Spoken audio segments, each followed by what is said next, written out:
BJP Mangaluru ಚಲೋ ವಿಚಾರ. ಮಂಗಳೂರಿಗೆ ತನ್ನದೇ ಆದ ಇತಿಹಾಸ ಇದೆ. ಬಿಜೆಪಿಯಿಂದ ವಿನಾಕಾರಣ ಕರಾವಳಿ ಭಾಗದಲ್ಲಿ ಪ್ರಕ್ಷುಬ್ಧ ವಾತಾವರಣ ನಿರ್ಮಾಣ ಆಗ್ತಾ ಇದೆ. ಹೀಗಂತ ಬೆಂಗಳೂರಿನಲ್ಲಿ ಮಾಜಿ ಸಂಸದ ಡಿಕೆ ಸುರೇಶ್ ಪ್ರತಿಕ್ರಿಯೆ ಕೊಟ್ಟಿದ್ದಾರೆ. ಮಂಗಳೂರಿಗೆ ತನ್ನದೇ ಆದ ಇತಿಹಾಸ ಇದೆ. ಬಿಜೆಪಿಯಿಂದ ವಿನಾಕಾರಣ ಕರಾವಳಿ ಭಾಗದಲ್ಲಿ ಪ್ರಕ್ಷುಬ್ಧ ವಾತಾವರಣ ನಿರ್ಮಾಣ ಆಗ್ತಾ ಇದೆ. ಹೀಗಂತೇಳಿ ಮಾಜಿ ಸಂಸದ ಡಿಕೆ ಸುರೇಶ್ ಪ್ರತಿಕ್ರಿಯೆ ಕೊಟ್ಟಿದ್ದಾರೆ. ಸೌಹಾರ್ದ ವಾತಾವರಣ ಸೃಷ್ಟಿ ಮಾಡಬೇಕು, ರಾಜಕಾರಣ ದೃಷ್ಟಿಯಿಂದ ಜನರನ್ನ ಎತ್ತಿ ಕಟ್ಟೋದಲ್ಲ, ಅಲ್ಲೊಂದು ಮಾತು ಇಲ್ಲೊಂದು ಮಾತು ಆಡ್ತಾರೆ. ಇದು ವಿನಾಕಾರಣ ಜನರ ಮಧ್ಯ ಸಂಘರ್ಷ ಏರ್ಪಡುವಂತೆ ಮಾಡುವ ಹೇಳಿಕೆಗಳಾಗಿರುತ್ತೆ. ಈ ನಿಟ್ಟಿನಲ್ಲಿ ಬಿಜೆಪಿ ತನ್ನ ಈ ಜನರಲ್ಲಿ ಎತ್ತಿ ಕಟ್ಟುವ ರಾಜಕಾರಣ ಮಾಡೋದು ಬಿಡ್ಲಿ. ಬಿಜೆಪಿ ಈಗೇನು ಮಂಗಳೂರು ಚಲೋ ಮಾಡ್ತಾ ಇದೆ, ಈ ವಿಚಾರಕ್ಕೆ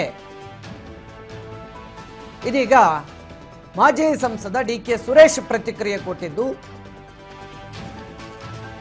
ಮಂಗಳೂರಿಗೆ ತನ್ನದೇ ಆದ ಇತಿಹಾಸ ಇದೆ, ಅಲ್ಲಿ ಸೌಹಾರ್ದಯುತ ವಾತಾವರಣ ಸೃಷ್ಟಿ ಮಾಡಬೇಕಾಗಿದೆ.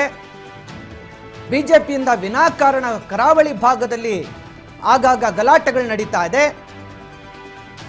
ರಾಜಕಾರಣದ ದೃಷ್ಟಿಯಿಂದ ಈ ರೀತಿ ಜನರ ಮಧ್ಯ ವಿನಾಕಾರಣ ಗಲಾಟೆ ತಂದಿಡೋದು ಬಿಜೆಪಿಯ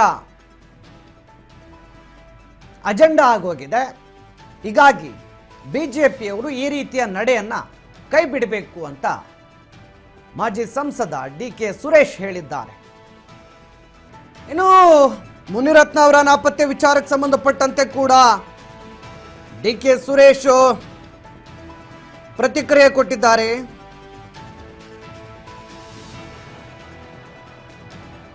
ಅವ್ರ ಬಗ್ಗೆ ನನಗೆ ಗೊತ್ತಿಲ್ಲ, ಅದನ್ನ ನೀವು ಬಿಜೆಪಿಯವರ ಹತ್ರನೇ ಕೇಳಿ. ಆ ರತ್ನವನ್ನ ಅವರೇ ಇಟ್ಟುಕೊಂಡಿದ್ದಾರೆ, ಯಾಕೆ ಇಟ್ಕೊಂಡಿದ್ದಾರೆ ಅನ್ನೋದನ್ನ ಅವ್ರನ್ನೇ ಕೇಳಿ ಅಂಥೇಳಿ ಬಿಜೆಪಿಯ ಶಾಸಕ ಮುನಿರತ್ನ ಅವರ ವಿಚಾರಕ್ಕೆ ಸಂಬಂಧಪಟ್ಟಂತೆ ಮಾಜಿ ಸಂಸದ ಡಿಕೆ ಸುರೇಶ್ ಪ್ರತಿಕ್ರಿಯೆ ಕೊಟ್ಟಿದ್ದಾರೆ. ಶಾಸಕ ಮುನಿರತ್ನ ನಾಪತ್ತೆ ವಿಚಾರವಾಗಿ ಅವ್ರ ಬಗ್ಗೆ ನನಗೇನು ಗೊತ್ತಿಲ್ಲ, ನೀವೇ ಬಿಜೆಪಿಯವರನ್ನ ಕೇಳಿ. ಆ ರತ್ನವನ್ನ ಅವರೇ ಇಟ್ಕೊಂಡಿದ್ದಾರೆ, ಯಾಕೆ ಇಟ್ಕೊಂಡಿದ್ದಾರೆ ಅಂತ ಅವರನ್ನ ಕೇಳಿ ಅಂತ ಹೇಳಿ ಮಾಜಿ ಸಂಸದ ಡಿಕೆ ಸುರೇಶ್ ಪ್ರತಿಕ್ರಿಯೆ ಕೊಟ್ಟಿದ್ದಾರೆ. ಆರ್ಸಿಬಿ ತಂಡ ಗೆದ್ದ ಮೇಲೆ ಅವರು ಮತ್ತು ಅವ್ರ ಪಕ್ಷ ಏನೇನು ಟ್ವೀಟ್ ಮಾಡಿದೆ ಅನ್ನೋದನ್ನ ನಾವು ರಾಜ್ಯದ ಜನರಿಗೆ ತೋರಿಸ್ಬೇಕು. ಯಾಕೆ ಅಂತ ಅಂದ್ರೆ ಅವರು ಸುಳ್ಳು ಹೇಳೋದ್ರಲ್ಲಿ, ಮಾತುಗಳನ್ನು ತಿರ್ಚೋದ್ರಲ್ಲಿ ಅವರು ನಿಸೀಮರಿದ್ದಾರೆ. ಬಹುಶಃ ಅದು ಅವ್ರ ಘನತೆಗೆ ಸರಿ ಬರುತ್ತೋ ಇಲ್ವೋ ನನಗೆ ಗೊತ್ತಿಲ್ಲ.